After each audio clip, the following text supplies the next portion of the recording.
Napaka-common talaga ng ganitong kondisyon. PCOS, na may ibig sabihin na Polycystic Ovary Syndrome. Ito ay hormonal imbalance na nakakaapekto sa ovary ng babae.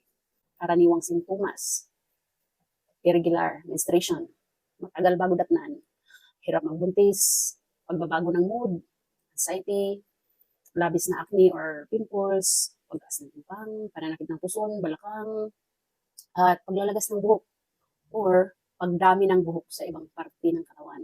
Tungkol naman sa katanungan mo, yes, makakatulong yon. Pero mas mainam kung may iinumin kang herbal. Una, Paragis Gold Capsules, 2 capsules daily. Yan yung standard.